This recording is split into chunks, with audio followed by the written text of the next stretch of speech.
এইখন টাই ভাষাত লিখা মহাভাৰত আৰু এইখনেই হ'ল টাই ভাষাত লিখা মহাভাৰত এইটোত টাই চিয়াহী আৰু টাই কাকত অসমৰ ভিতৰত এই গাঁওখন হয় একেবাৰে বিৰল এইবাবেই যে ইয়াত পুলিচ নাহে ইয়াত অপৰাধ নাই এই যিকেইটা আপুনি দেখিছে এইটো এটা সেইটো এটা বা ইটো এটা তাৰ মূৰ আছে এই গোটেই যিটো ষ্ট'ভ আছে সেই ষ্ট'ভটো সেই 8টা মূৰ থকা এটা বিশেষত্ব আছে কংগ্ৰেছৰ দিনত সঁচাকৈ আমি অসমৰ বহুত যে নাই তেনেকুৱা হেৰি অনুভৱ এইখন অসমতে এনেকুৱা এখন গাঁও আছে যিখন গাঁৱলৈ কোনোদিনেই পুলিচ নাহে সেই গাঁওখনলৈ বা সেই গাঁওখনত যদি কিবা অপৰাধ প্ৰৱণ হয় বা যদি কিবা অঁৰিয়া অঁৰিও হয় তেনেহ'লে সেই গাঁওখনৰ ৰাইজে পুলিচৰ কাষলৈ নাযায় সেই গাঁওখনৰ ৰাইজে নিজেই তেওঁলোকে নিজৰ মাজতে সেই যিসমূহ সমস্যা সেই সমস্যাসমূহ তেওঁলোকে সমাধান কৰিবলৈ প্ৰয়াস কৰে আৰু এই যিখন গাঁও সেই গাঁওখনত থকা যিটো জনগোষ্ঠী অসমৰ বিভিন্ন প্ৰান্তত আছে যদিও একেবাৰে কমকৈ আছে তেওঁলোকৰ হয় আৰু অসমৰ আটাইতকৈ কম জনগোষ্ঠীয় থকা সেই জনগোষ্ঠীটোৰ কিছু আভাস আজি আপোনালোকক মই দিবলৈ চেষ্টা কৰিম আৰু আপুনি যদি বিশেষকৈ লখিমপুৰলৈ আহে তেনেহ'লে আপুনি এই যিডোখৰ পৰ্যটনস্থলী সেই পৰ্যটনস্থলীখনলৈ আপুনি এবাৰ হ'লেও আপুনি আহিব আপুনি বহুখিনি কথা জানিব পাৰিব অসমৰ এটা বৰ চহকী কমকৈ লোক থকা এটা জনগোষ্ঠীয় লোকৰ কথা আপোনালোকে জানিবলৈ চেষ্টা কৰিব আৰু সেইটো হৈছে লখিমপুৰৰ খামতি জনগোষ্ঠী যিসকল লোক সেই লোকসকলৰ কৃষ্টি সংস্কৃতিৰ বিষয়ে আপোনালোকক ক'বলৈ চেষ্টা কৰিম এটা সময়ত তেওঁলোকে যুঁজি আছিল চৰকাৰৰ পৰাও তেওঁলোকে যথেষ্ট চৰকাৰৰ পৰাও তেওঁলোকে অৱহেলিত হৈছিল কিন্তু শেহতীয়াকৈ ৰাজ্যত আৰু কেন্দ্ৰত যেতিয়া বিজেপি চৰকাৰ আহিল তাৰপিছত তেওঁলোকে ক'ব খোজে যে তেওঁলোকৰ যিটো পৰিচয় তেওঁলোকে খামতি মানুহ বুলি তেওঁলোকে নিজক পৰিচয় দিবলৈ তেওঁলোকে লাহে লাহে সক্ষম হৈছে মোৰ সৈতে এই যি অঞ্চল সেই অঞ্চলৰ এগৰাকী বিশিষ্ট ব্যক্তি আছে আমি তেওঁৰ পৰা আমি জানিবলৈ চেষ্টা কৰিম কিন্তু তাৰ পূৰ্বে মই আপোনালোকক এবাৰ লওঁ এই যিটো মই টুৰিষ্ট স্পটৰ কথা কৈছিলোঁ সেই টুৰিষ্ট স্পটটোৰ কিছু মই দৃশ্য দেখুৱাম এয়া হৈছে লখিমপুৰ জিলাৰ নাৰায়ণপুৰৰ বৰখামতি গাঁৱৰ দৃশ্য এই গাঁওখনতে আছে এটি বৰ ধুনীয়া বৌদ্ধ বিহাৰ আৰু এই বৌদ্ধ বিহাৰৰ আশে পাশে থকা যিসকল লোক সেই লোকসকলে আজিও তেওঁলোকৰ যিটো পৰম্পৰা সেই পৰম্পৰা তেওঁলোকে খামতি সম্প্ৰদায়ৰ যি পৰম্পৰা সেই খামতি সম্প্ৰদায়ৰ তেওঁলোকে পৰম্পৰা আজিও তেওঁলোকে ধৰি ৰাখিছে আৰু অসমৰ ভিতৰত এই গাঁওখন হয়তো একেবাৰে বিৰল এইবাবেই যে ইয়াত কেতিয়াও পুলিচ নাহে ইয়াত অপৰাধ নাই ইয়াত মানুহৰ মাজতে মানুহে ৰাইজে নিজৰ মাজতে তেওঁলোকে যিসমূহ তেওঁলোকৰ যদি কিবা অসুবিধা বা কিবা তেওঁলোকৰ আউৰি লাগে তেতিয়াহ'লে তেওঁলোকে নিজৰ মাজতে তেওঁলোকে ধুনীয়াকৈ তেওঁলোকে এই যি সমস্যা সেই সমস্যাসমূহ তেওঁলোকে সমাধান কৰিলে সমান্তৰালভাৱে মোৰ সৈতে এই অঞ্চলৰ এগৰাকী বিশিষ্ট ব্যক্তি আছে মই তেওঁৰ লগত কথা পাতিবলৈ চেষ্টা কৰিম মই কথাও পাতি গৈ থাকিম সমান্তৰালকৈ আমি ইয়াৰ যিটো পৰিৱেশ সেই পৰিৱেশটো মই দেখুৱাই গৈ থাকিম প্ৰথমে আপোনাক স্বাগতম জনাইছোঁ আমাৰ এই অনুষ্ঠানৰ মাজলৈ মই প্ৰথমে কৈছোঁ যে অসমৰ ভিতৰত এই গাঁওখন এনেকুৱা এখন গাঁও যিখন গাঁৱত আজিলৈকে পুলিচ অহা নাই কি কাৰণত মানে কি আছে এনে এই গাঁওখনত যাৰ বাবে নেকি পুলিচ আহিব নালাগে এই গাঁওখনলৈ এইখন গাঁৱত আমি যিসকল বাসিন্দা আছোঁ খুব ক্ল'জ নিট এটা ফেমিলিৰ দৰে আছোঁ সেয়ে আমাৰ মাজত যদি কিবা অৰিও হয় সেইটো আমি সদায় নিজৰ মাজতে আলাপ আলোচনাৰে সমাধান কৰিবলৈ চেষ্টা কৰোঁ আৰু সেয়ে আমি ইমান দিনে কৰি আহিছোঁ আৰু যিমান পাৰোঁ কৰি যাম মই প্ৰথমে কৈছোঁ যে অসমৰ আটাইতকৈ মই যদি ভুল নহয় অসমৰ আটাইতকৈ কম মানে জনসংখ্যা থকা এটা জনগোষ্ঠী হৈছে খামতিসকল সকলো দিশৰ পৰা তেওঁলোক চহকী কৃষ্টি সংস্কৃতিৰ দিশৰ পৰাই হওক বা ধৰ্মীয় দিশৰ পৰা সকলো ক্ষেত্ৰতে তেওঁলোক চহকী কিয় অসমত কিয় লাহে লাহে কমি গৈছে এই জনগোষ্ঠীটোৰ সংখ্যা কাৰণ আছে কিছুমান এটা হ'ল ছ'চিঅ' ইকনমিক আৰু হিষ্ট্ৰিকেল এটা হেৰি আছে কথা আছে বেকগ্ৰাউণ্ড এটা আছে সেয়ে আমি ইয়াৰ পৰা ক্ৰমান্বয়ে নাইকিয়া হৈ আছে পূৰ্বতে ইয়ালৈ আহিছিলোঁ আমাক একচুৱেলি ব্ৰিটিছে ইয়ালৈ আনিছিলে 1842 নে 43 চনত সেই তেতিয়া ইয়াৰ আগতে আমি আছিলোঁ শদিয়াত খোৱা গোহাঁই হিচাপে কৰ্নেল আদাম হোৱাইটক খামতি বিদ্ৰোহৰ সময়তেই যেতিয়া বধ কৰিছিলে তাৰ ফলশ্ৰুতিত এই খামতিসকলক 4টা ভাগত ভাগ কৰিছিলে আৰু চাফ চিকুণৰ ক্ষেত্ৰত আমি মানে ধৰ্মীয় ফালৰ পৰাই হওক বা এনেই পৰম্পৰা হিচাপেই হওক খুব পৰিপাটিকৈ থকাটো আমি পচন্দ কৰোঁ। আমাৰ গাঁওখনত আপুনি দেখিব আমাৰ ঘৰবিলাকেই চাংঘৰ। চাংঘৰৰ এটা বিশেষ কাৰণ হ'ল হাইজেনিক। তলৰ পৰা ওপৰলৈ যাওঁতেই যদি ধূলি মাকতি যদি ভৰিত লাগিও থাকে সেইটো চাঙতেই শেষ হৈ যাব আৰু তলত পুতি যাব। মই আৰু এটা কথা কৈছোঁ যে গ্ৰাম্য পৰ্যটনৰ কাৰণে এই জেগাডোখৰ অত্যন্ত ধুনীয়া। গ্ৰাম্য পৰ্যটনৰ ক্ষেত্ৰত মই কেইটামান দৃশ্য আপোনালোকক মই প্ৰথমে দেখুৱাই লৈছোঁ। এই দৃশ্যৰ বিভিন্ন প্ৰান্তৰ পৰা এই যিখন বৌদ্ধ বিহাৰ, সেই বৌদ্ধ বিহাৰখনৰ বিশেষ আকৰ্ষণ এইকেইটা মই মন্দিৰ বুলিয়ে কৈছোঁ। এইকেইটা কি তেওঁ আমাক ভালকৈ ধুনীয়াকৈ বুজাই ক'ব। আৰু এটা বৰ ধুনীয়া পৰিৱেশ মই দেখুৱাইছোঁ, নিৰিবিলি পৰিৱেশ একেবাৰে।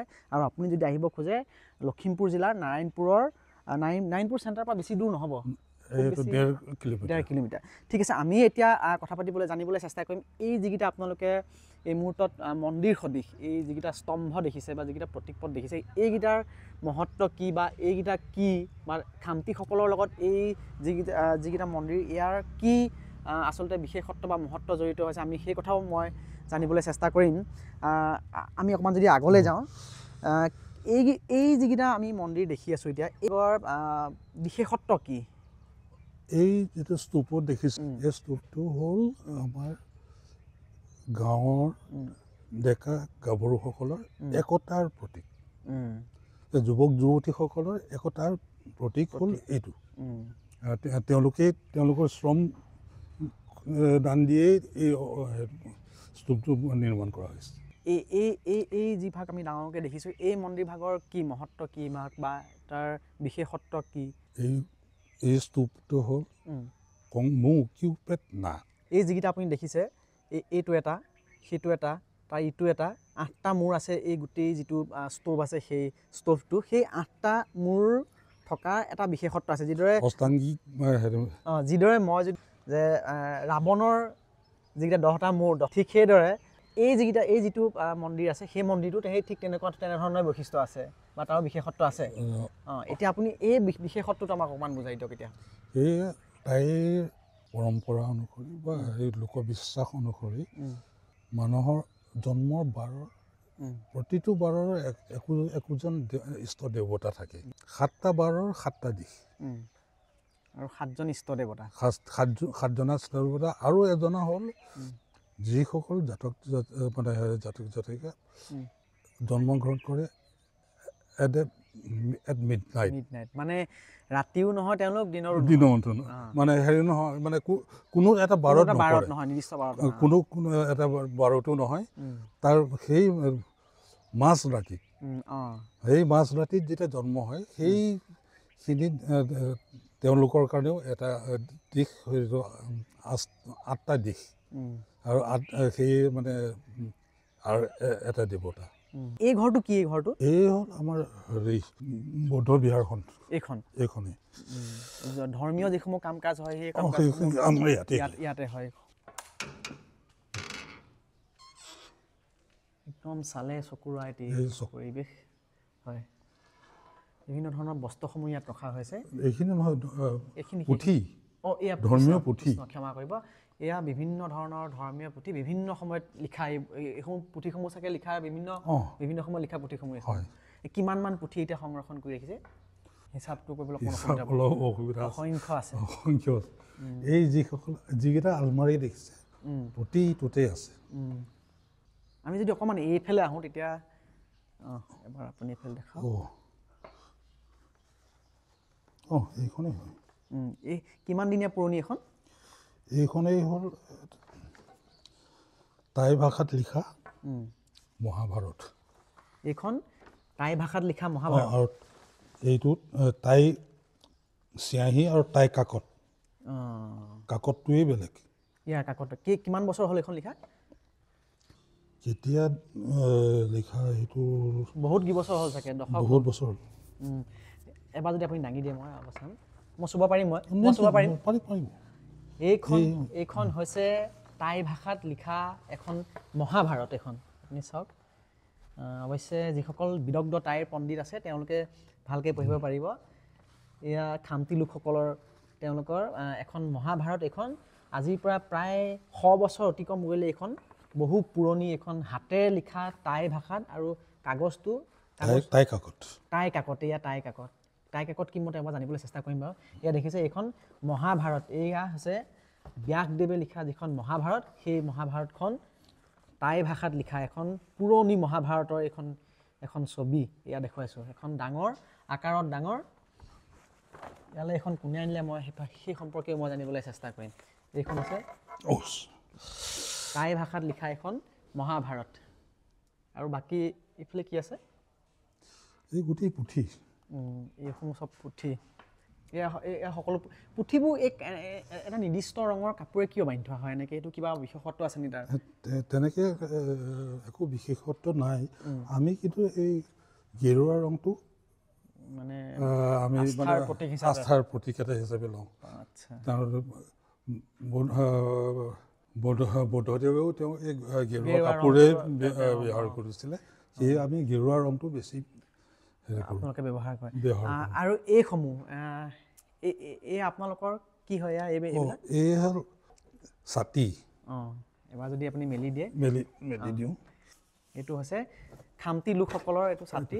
চাব এইটো বেলেগ এটা চাই দিয়ক।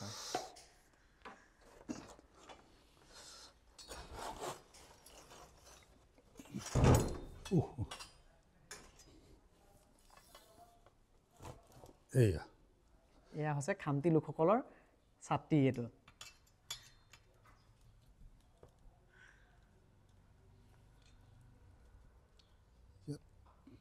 এইটো পিনটো লগাই চকুৰ হ'ব, মই চাই দিম বাৰু। হ'ব, এইটো মই বুজি পালোঁ। এইটো হৈছে টাই খামতি লোকসকলৰ ছাতি। এইটো এটা বিশেষ আকৃতিৰ ছাতি। এইটো ছাতি ঠিকে আছে, হ'ব, আপুনি লগাব নালাগে সেইটো।